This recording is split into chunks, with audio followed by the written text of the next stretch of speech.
Thinking Tackle is brought to you in association with Daiwa.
Welcome to the latest episode of Thinking Tackle. I'm Ali Hamidi and you join me at the Manor Farm Fishing Complex in Biggleswade, Bedfordshire. Now this place is over 90 acres in size, comprising of loads of different lakes covering all styles of coarse fishing. I'm going to be joined by friend and day ticket expert Jake Wildboar, and we're going to be fishing Winters Lake, home to some stunning carp to over 40 pounds. Now neither of us have ever fished this place before, so it's going to be really interesting trying to work out the methods that will hopefully bank some of these scaly crackers. Now without further ado, our gear's already set up, so I'm going to get over there and get started.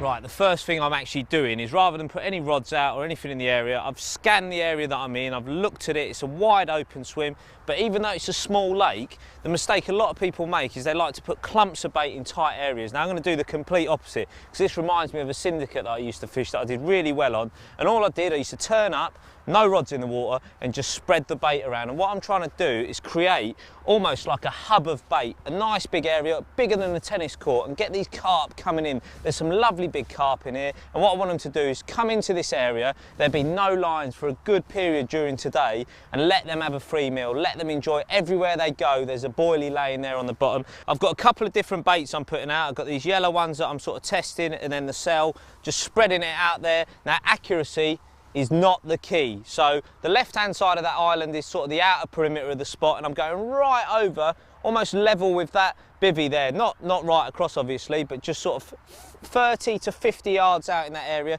Jake's obviously going to work the right hand side of our area here, so it's going to keep it going in. And this is it, you don't need to be accurate, you're just trying to get it out there nice and spread, so wherever those carp come, there's boilies. Now, the other beauty of this swim is I've got some nice margins to my left as well, so I will sort of potentially put a rod down there, and that's what you want to do on day ticket lakes. Maximise the space you've got available, because it can get busy, a lot of people can sort of come on top of you, but what you can do is just keep little nooks and crannies baited, so when you've caught something off one spot, you can maybe nick one off somewhere else down the corner. So I'm just going to keep this bait going in, keep it topped up. I'm going to put some 18mm ones as well, so the fish don't get used to one size of bait, but for now, that's a nice little start. The rods are on the rest. I'm going to get some rigs tied. I'm going to go over and see Jake.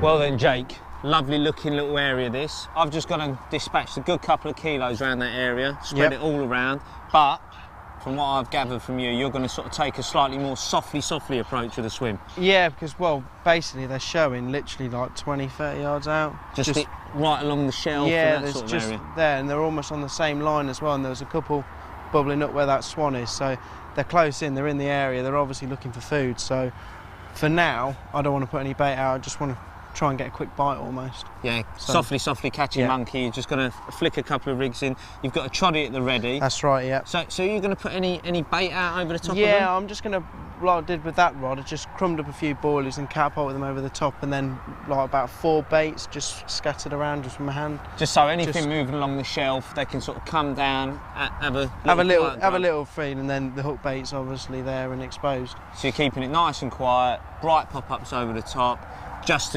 for an opportune capture. Yeah, because it's not really looking that good for a bite apart from the odd one showing. So get a quick bite hopefully, and then get Your some bait confidence out. builds. Yeah, that's it. And once you got a fish, you're rocking then, aren't you? Is that something you do on a lot of the day ticket lakes you go to? You sort of go for that quick bite rather than, you know, because I've sort of almost set my stall out. I'm keeping the lines out of the water to let the carp have a free meal. You want to capture what's there straight away. that's the thing with like busy day ticket waters, where there's no lines is generally where the fish are, because they know what's happening. It's almost like a rotor. Yeah. So what you're doing works, but then this is almost like the different style where you can get them quickly as they're there. Yeah. If you know what I mean. But without overdoing it, you know, you've not come in and larruped a load of bait over the top of it. No, it's just one cast on top of where one showed, and then a few baits, and that's not going to spook it. No, so slack lines. Yeah, do it everything nicely. all quiet, nice and pinned down and everything, and a little bit of bait for them as well. Hopefully catch one. Brilliant. Well, there you go. 2 contrasting methods to start with. Jake will hopefully nick one quickly, and I'll be waiting for a bigger hit.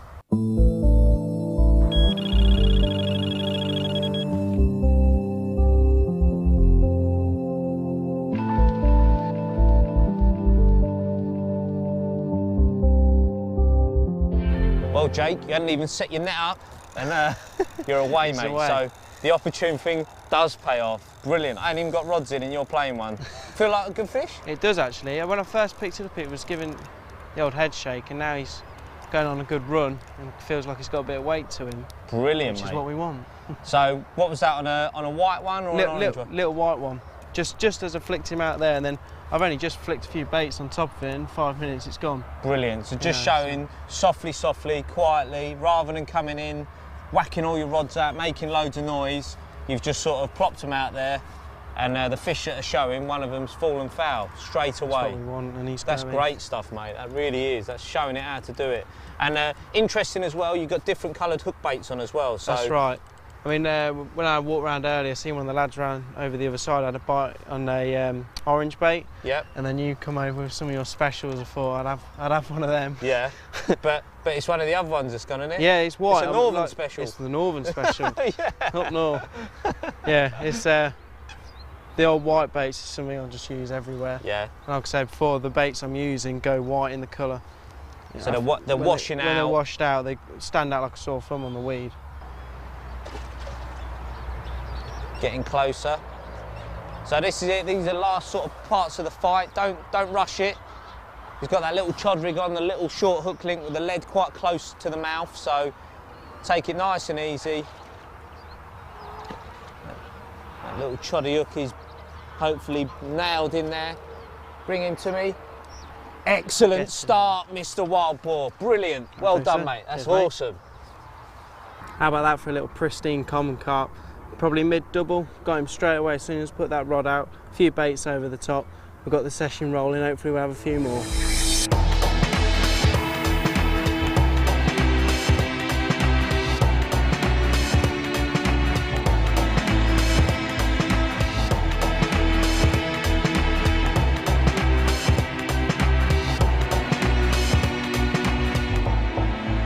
Right, well, I'm going to follow Jake's lead. He's had that opportune bite. I'm going to leave that area out there that I've baited free, but I've got a beautiful margin down to my left-hand side. I've sprinkled a little bit of bait there. I've had one exploratory cast with a little lead, as you can see there. It's a tiny little thing. So I've felt the bottom, no marker floats, nothing like that. I'm just using the rod, the line and the lead to tell me exactly what I'm fishing over. There's a lot of weed and silkweed here, but there will be little clearings and sort of shallow areas of weed that you can drop the lead into. So ideal fishing situation. I love it when it's like this. Really right up my street this lake is. So here we go. Nice gentle cast. Little lead, it's going to make hardly any noise. So I'm just looking for a slightly firmer drop. That was beautiful. It's landing on a lovely spot there. That'll do. I'm just going to lay this line down. And even though I've sprinkled a couple of baits down there at the moment, I've got a few in my pocket there again. catapult round my neck. No need to sort of move away. All I'm going to do, I'm literally just going to half these baits like that, just into little chops. One's fallen out there. That's all I need to do. They're going to land, they're going to sort of flutter to the bottom. When you halve your baits, they sink much, much slower, almost like a butterfly to the bottom. So really easy to do. That's all it needs, just a few chops. They make hardly any noise on the surface. Just a beautiful way of fishing. And hopefully it might produce a bite. So this is it, one catapult. Let's hope it lands on the money. That's beautiful. Over the rig, just past it. Anything around in that bay will hopefully comb in on that spot. Got one rod down there, so fingers crossed, see if we get a bite. On these busy day ticket waters, it's absolutely vital that you get your rod straight back out there after having a fish. But firstly, I tied up a fresh rig, which I do all the time. Just a simple chod rig. We'll run through that in more detail later on. So let's get it back out there. Right then, Jake, you've got a snarl one really quickly on a chod setup. What made you choose that over a standard sort of bottom bait or a standard pop-up rig? Right, well, basically I've never fished a lake before, so when I was walking around, you can see all the bottom, there's all different types of weed, and when I stood in the swim, a couple of fish just boshed out, so with that rig, you know that if you feel it down and you can feel the bottom, and it's basically fishes effectively over any bottom. Yeah, exactly. So with that lead charging in, if I get you to hold that line up there, lead charges in, and that pop-up will nestle on top of anything. I presume you've got that slow sinking? Slow sinking, yeah, and then obviously, depending on how deep the weed you think it is how high you have the bead, so obviously when it slides it can up. Slide up. So in real deep weed, it can go even up to 6 foot up the main line. And that will always, you know, it'll always be tangle free, and it'll always sit pretty. So would you describe it as sort of the most 100% tangle proof? Yeah, it's just, you can chuck it anywhere almost, and just, you know, you're fishing effectively and quietly. Talk me through exactly how you set it up then. Let's go from the first part that you'd start with. Basically, with the mouth trap, when you pull it off, it coils up, so you can use that to your advantage. So it's like a stiff, high memory filament, that is, that's isn't right, it? yeah. So it keeps its shape that it's got on the spool. That's why you get these lovely curves in it. Okay, if it was a normal soft mono, you can never get it to sort of go curved and stay like that. That's why you can almost shape it like a claw. That's right, yeah. So you've taken it off the spool. What's the next thing you do? Trim it down, and then with the choddy hooks, you thread it up through the eye, and then leave enough gap to be able, because what you want the hair to come back through on itself to create form that the D. So literally, you've tied a knotless knot. That's right, yeah. Okay, and then you've left a decent tag end that you can run back through.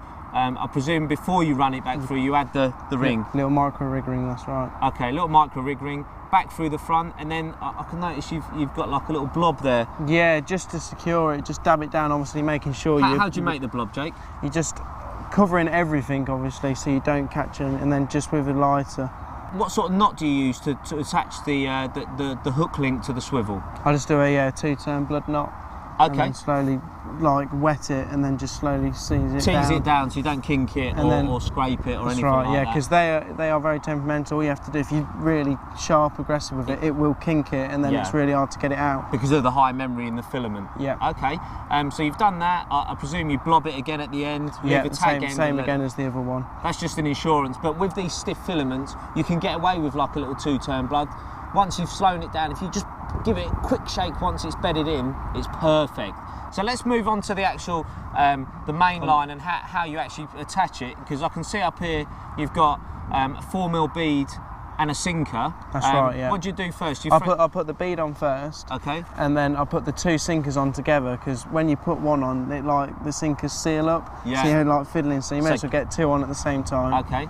And thread the bead over the top? Yeah, and then, so you push one of the sinkers up, depending on how high you want your chod, and then slowly put the bead over the top of it. That's a 4mm tapered bead, so the inside of the bore goes out that way. So you want the widest bit facing up your line. So in the event of a crack off, if a fish gets snarled up on that, it can sort of pull the bead off like that, and that's free running, all right? So that's what makes the rig safe, you know. Well, there you go, a nice little masterclass in chod setups. It's catching fish from the off. Make sure you get on them very soon.